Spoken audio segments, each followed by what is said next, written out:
Karena yang terpandang situ adalah Allah yang maha baik di situ. Kalau Allah yang maha baik yang memberikan ujian itu pada diri kita, pasti semuanya adalah baik kalau terpandang Allahnya di sana. Cuma karena hati yang belum mampu memandang kasih sayang Allah, kadang disitulah kita bilang Allah itu SPK. Apa SPK tu? Sempilik karya. Inilah orang yang cadiak buruk tu. Ya. Orang memandang Allah itu sebelah mata aja.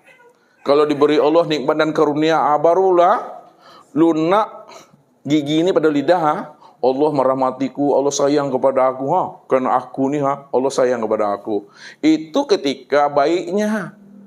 Ketika dia dapat ujian dan musibah, doa tidak diijabah Tuhan, keinginan tidak dikabulkan Allah, utang bertambah terus setiap bulan, padahal dia itu tetap mengaji, dia itu tetap zikir. Ketika dia mengaji dan berzikir, keinginan tidak tercapai, mulai panik di situ. Memang Tuhan itu nggak ngerti dengan awak. Akhirnya apa, Bapak Ibu? Ketika dia bilang Tuhan itu tak mengerti dengan dirinya, Allah tak bersahabat lagi dengan dirinya, malas lagi berzikir, malas berdoa, tak solat-solat lagi itu. Ada tunjuk kidah Tuhan tuh. Inilah na'udzubillah min zalik itu. Jadi dia pingin bertuhan kepada Allah itu, Tuhan mesti menjadi pelayan dirinya. Tuhan mesti menjadi budak dirinya. Ya. Kalau Tuhan itu kita jadikan sebagai budak kita, pelayan nafsu kita, cobalah ibu-ibu berpikir siapa yang menjadi Tuhan dan siapa yang jadi hamba lagi di situ. Boleh nih? Halo? Siapa yang jadi Tuhan lagi di situ? Kalau Tuhan mesti mengikuti maunya kita, Tuhan mesti melayani nafsu kita, siapa yang jadi Tuhan lagi di situ tuh? Itu kita yang jadi Tuhan lagi itu. Ya kan? Itu yang salah kaprah dalam memahami Tuhan. Berkelama isi paru ini sini itu mah. Ya. Bertuhan kepada Allah jangan seperti itu. Ya. Betul-betul sabar kita. Bahkan kata-kata sabar tak boleh dimunculkan lagi. Ikhlas pun tak dimunculkan lagi. Kalau masih ada sabar dan ikhlas, masih ada dua wujud di situ. Dia sajalah yang sabar dan ikhlas dalam menjalankan takdir dirinya sendiri di situ. Situlah nikmat itu muncul itu Bapak Ibu. Sakit nikmati, sehat nikmati, nikmati sendiri. Jangan ngeluh-ngeluh, saya ini sakitlah 1 minggu. Itu medsos pula lagi, medsos nama tu. Lebay kali lah tu. Awak sakit kepala lah sampai dunia tahu tu. Apa kata orang? Ini hati-hati. Apalagi main TikTok. Bagus selingkuh nanti lagi. Ada tuh. Sering-sering main TikTok. Nggak pula mau ngaji lagi. Selingkuh jadinya. Datang pula sama ustaz lagi. Sang sayaku. Ini hati-hati maminya. Tuh rahasia. Kamu kaji ini lah. Ini tentang kaji Allah selesai lagi ini. Udah, kita lanjut lagi sini. Nanti biarkan aja lah kayak itu. Jadi siapa yang sudah mengenal Tuhan, melihat Tuhan, menyaksikan Tuhan, bertatap wajah dengan Tuhan, ketika itu dirinya itu fana, karam. Jadi orang-orang tua kita memberikan suatu kias saja Bapak Ibu. Orang tua yang paham. Tapi kalau orang tua tidak paham, takut dia. Anak kecil tak boleh mengaji ilmu makrifat, cepat matinya. Makanya orang tua yang tidak paham, kamu jangan ngaji-ngaji lagi. Kamu anak satu-satunya punya aku. Bagi orang yang paham, ya begitulah maksudnya. Orang yang mengenal Allah, Allah yang wujud, Allah yang hayat, sama basar kalam ilmu kuda iradat, ketika itu mati kesadaran dirinya yang merasa dirinya wujud dan bersifat itu. Itu maksudnya. Makanya orang tua itu wajib belajar mengaji ilmu makrifat. Bukan anaknya saja, orang tuanya.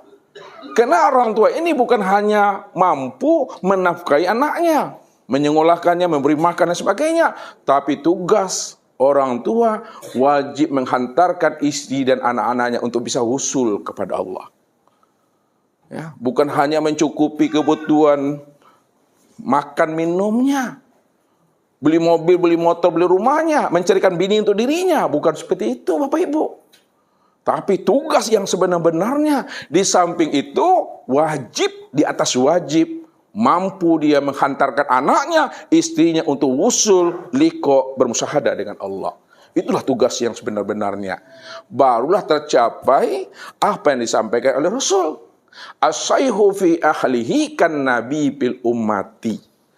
Peranan ayah bunda, peranan ayah, peranan ibu dalam keluarganya sama persis seperti peranan Nabi dan Rasul terhadap umatnya. Jadi kalau Nabi dan Rasul terhadap umat, menghantarkan umat ini untuk bisa wusul kepada Allah, biar tahu dia jalan pulang dan kembali kepada Tuhannya. Ketika tugas kita menghantarkan anak-anak kita, istri kita kepada jalan Allah, berarti tugasnya ayah itu sama persis seperti tugasnya para Nabi dan para Rasul. Rupanya Nabi dan Rasul dan kita semua mesti wajib berdakwah itu. Berdakwah terhadap diri sendiri. Nah, ini mesti pahami. Tuh. Nah, kalau sudah mati diri Bapak Ibu, disebabkan Bapak Ibu melihat Tuhan, pada saat itulah betul-betul nyata Tuhan itu, Bapak Ibu. Nyata Tuhan itu.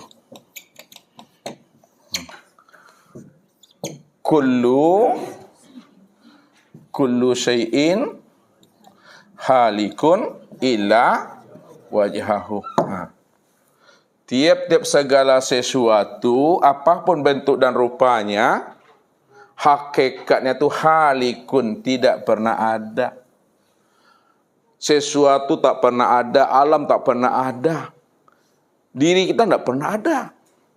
Kalau alam dan sesuatu serta diri kita tidak pernah ada, hakikatnya fana, hakikatnya mati. Illa wajhahu, yang ada itu hanya Allah semata-mata. Kalau Allah yang ada, siapa alam, siapa sesuatu, siapa diri, inilah yang disebut namanya Ainullah. Ini yang disebut namanya Ainullah atau wujudullah. Nah. Alam dan sesuatu itu yang disebut namanya Ainullah atau wujudullah. Disitulah rahasianya Allah mengatakan ala innahu bikulli syai'in muhit.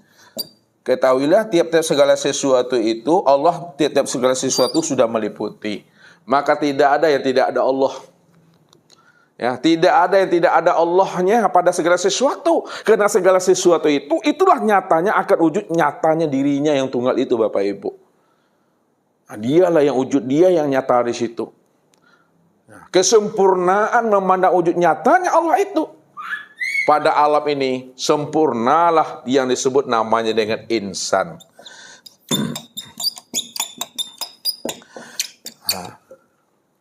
Rupanya insan, diri Bapak Ibu ini, yang dikatakan insan adalah kesempurnaan untuk memandang nyatanya akan wajah rupa Allah itu.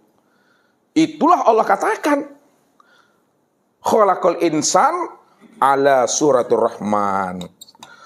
Khalaqal insan ala suratur rahman. Dijadikan insan itu sesuai dengan gambaran rupa Ar-Rahman. Siapa Ar-Rahman itu? Ar-Rahman itu Allah. Yang kedua, wa khalaqa Adam. Wa khalaqa Adam ka suratihi. Dan dijadikan Adam itu sesuai dengan gambaran rupa dirinya sendiri. Maka insan itu maknanya rahasia. Kalau Bapak Ibu sulit mencari, mengetahui nama ke-100 daripada diri Allah itu, sebenarnya nama yang tersembunyi daripada diri Allah yang ke-100 itulah disebut namanya insan. Al-insanu sirri wa nasirahu. Insan itu nama rahasia diriku. Insan itu nama rahasia diriku, kata Allah. Insan itulah nama yang ke-100 itu. Kalaulah insan itu nama rahasia diri Allah, maka nama daripada insan itu Daniel. Daniel kan insan. Insan itu bernama Daniel. Nama Daniel juga nama rahasia daripada diri Allah itu. Sekalian alam ini, adalah rahasia diri Allah. Kalau begini bentuknya, apa namanya nih? Mik itu juga nama rahasia diri Allah yang wujud dan nyata pada alam. Ini apa namanya nih? Tiang ini nama rahasia Allah. Karena dia wujud pada alam. Kalau begini bentuknya adalah tiang, maka tiang itu juga nama rahasia Allah yang wujud pada alam ini. Semuanya Bapak Ibu.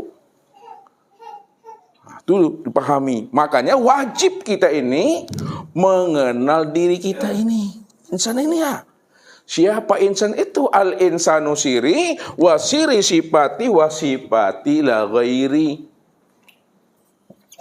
Al-insanu siri wa siri sifati wa sifati la ghairi. Insan itu adalah rahasiaku, rahasiaku adalah sifatku, sifatku itu tiada lain adalah aku. Itu wajibnya. Maka nyatalah insan itu tempat memandang nyatanya akan wujud rupa diri Allah. Apanya Allah yang nyata pada insan? Kalau insan itu disebut namanya Ainullah. Apanya Allah yang nyata pada insan? Kalau insan itu disebut namanya wujudullah. Apanya Allah yang nyata pada insan, kalau insan itu kesempurnaan memandang nyatanya Allah itu. Lihat. Yang nyata pada insan itu, nyata akan zatnya. Yang kedua, nyata akan sifatnya. Yang ketiga, nyata akan asmanya. Yang keempat, nyata akan afalnya. Rupanya Bapak Ibu, insan itu adalah af'al Allah. Insan itu asma Allah. Insan itu sifatnya Allah. Insan itu adalah zatnya Allah. Sekarang kita rinci lagi. Kalaulah insan itu tempat memandang af'alnya Allah, ya, af'alnya Allah pada insan ini, apa sebutannya Daniel? Af'al Allah pada insan ini, apa sebutannya?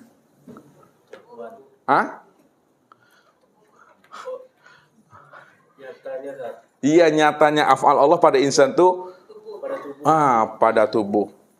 100 Daniel. Tapi udah dapat bocoran soalnya. Yang kedua, Rahmi, asma Allah pada insan itu apa namanya? Hati. Bu Susi, Bu Sus, sifat Allah pada insan apa namanya? Ruh. Bu Linda, zatnya Allah pada insan apa namanya? Bu Linda, halo? Udah sehat giginya? Adalah sir. Itu dia. Sir pada insan, zat pada Allah. Ruh pada insan, sifat pada Allah. Hati pada insan, asma pada Allah. Tubuh pada insan, af'al pada Allah. Itu dia. Makanya sempurnalah zat, sifat, asma dan af'alnya Allah itu betul-betul nyata pada insan. Makanya rahasianya, siapa yang sudah kenal dirinya, pasti dia kenal Tuhannya. Rupanya Tuhan itulah sebenar-benarnya yang menjadi rahasia dirinya itu. Jangan ragu Bapak Ibu lagi di situ. Apakah Bapak Ibu ngaku Tuhan di situ nanti? Apakah jadi Tuhan? Tidak. Kalau tidak ngaku Tuhan, kalau tidak jadi Tuhan, lalu jadi apa sih ini?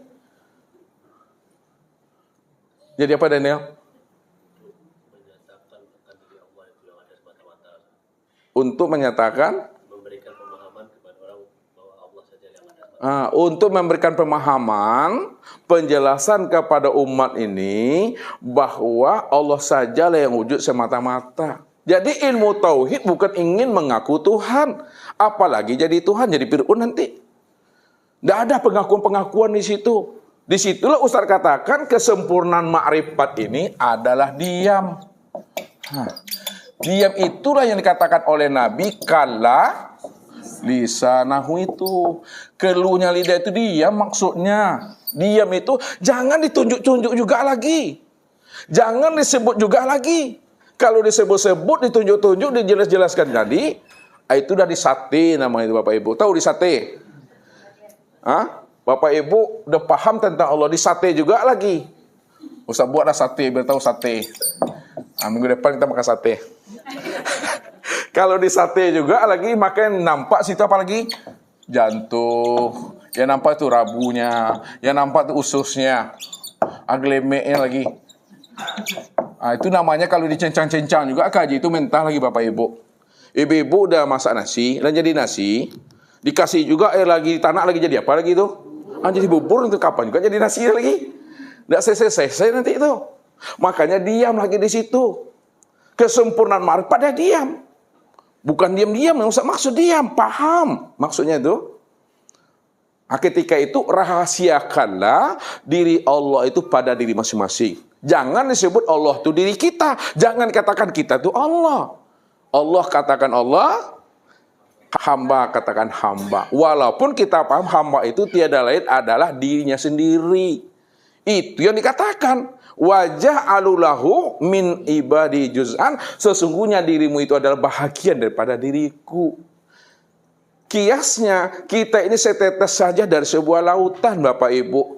Kalau Bapak Ibu ingin tahu asinnya air laut, perlukah Bapak Ibu meminum air laut itu semuanya? Nggak mungkin bisa menghabiskannya. Tapi kalau ingin tahu asinnya air laut, cukup ambil 1 sendok, teteskan 1 tetes di lidah. Apa rasanya? Kalau asin berarti Bapak Ibu tahulah air laut itu semuanya asin. Kalau kita ingin kenal Allah, tak perlu dikaca alam ini semuanya. Dikaca tahu, bukan berkaca. Dikaca itu apa namanya dia? Dikacau. Jangan dikacau alam ini semuanya. Jangan diteliti semuanya. Matahari, bulan, bintang, hewan, tumbuh-tumbuhan. Ya, umur kita 200 tahun, dikacau alam itu mengenal Tuhan, habis umur kita belum juga sampai bertemu Tuhan tuh, tapi kenalilah sajalah diri ini. Kenali diri. Siapa yang sudah kenal diri sebagai alam mikro, mewakili alam makro, insya Allah Bapak Ibu bosobok Tuhan di situ. Kalau tidak bosobok, jangan pulang dulu ke Malaysia, jangan pulang dulu ke Panam. Ini jaminannya. Sekarang Ustaz mau nanya sama Bapak Ibu. Ibu-ibu dulu. Udah lihat Allah atau belum? Udah lihat atau belum? Udah. Kalau udah sedang ngapa Tuhan tuh? Udah tunjuk ini tuh. Aduh ditahannya ya. Tapi kalimat itu tak boleh lagi disebut. Tidak ada pertanyaan. Tapi kenapa Ustaz tanyakan? Ustaz ingin mengambil mutiara dalam hati ibu-ibu nih. Ada tidak mutiara di dalamnya? Kalau tidak, berenang di kulit air aja selama ini. Tahu berenang di kulit air tuh? Ini orang yang berenang di kulit air nih lihat. Ini pulau A, pulau B. Ini lautnya. Dia bisa berenang dari A ke B Bapak Ibu. Balik lagi ke sini. Tapi dia tidak mampu menemui mutiara yang ada di dalam dasar laut itu. Ini namanya berenang di kulit air. Dia kaji syariat, tarikat, hakikat, makrifat. Makrifat, hakikat, tarikat, syariat. Tapi dia belum menemui Tuhan yang dia kaji itu. Baru sebatas logika, sebatas kata-kata, sebatas retorika, sebatas imajinasi. Tapi dikatakan betul, yang mana yang Tuhan yang kaji sama ini? Itulah masalahnya. Tak paham dia. Padahal dikatakan al-ismu wal musamma wahid. Nama dengan yang dinama itu adalah kullu fi'lin fa'ilun. Setiap perbuatan pasti ada yang berbuat. Setiap nama pasti ada orangnya. Coba Ustaz mau coba tes dulu. Ibu Leni dulu. Coba sebut mik boleh nih. Mik.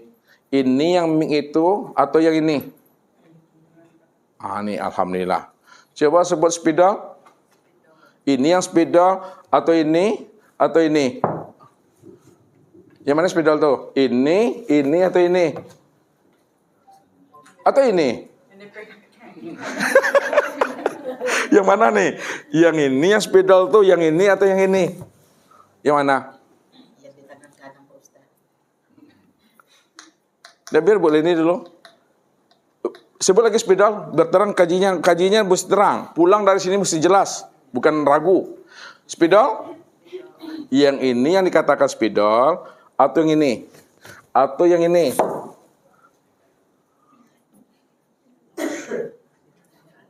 Hah? Tidak ada kan? Berarti kan paham tuh. Disebut namanya mesti jelas orangnya. Kalau ini dikatakan spidol, apa namanya Pardi? Ini yang spidol tuh. Ini Ustaz maksud, apapun yang kita sebut, disebut Allah ada orangnya. Disebut Allah jelas wujudnya. Karena Allah itu wujud. Maka dikatakan, kullu maujudan yasihu ayyura. Setiap yang wujud sah bisa dilihat. Ini wujud nak? Bisa nak dilihat? Allah wujud? Bisa nak dilihat? Kalau Allah wujud bisa dilihat, bagaimana mau melihat Allah yang wujud itu? Pada alam, sempurna pada diri. Keha, koha. Ragu Bapak Ibu bilang keha, niha, koha. Sempurna atau tidak? Itulah yang sempurna itu Bapak Ibu. Tapi rahasiakan Bapak Ibu.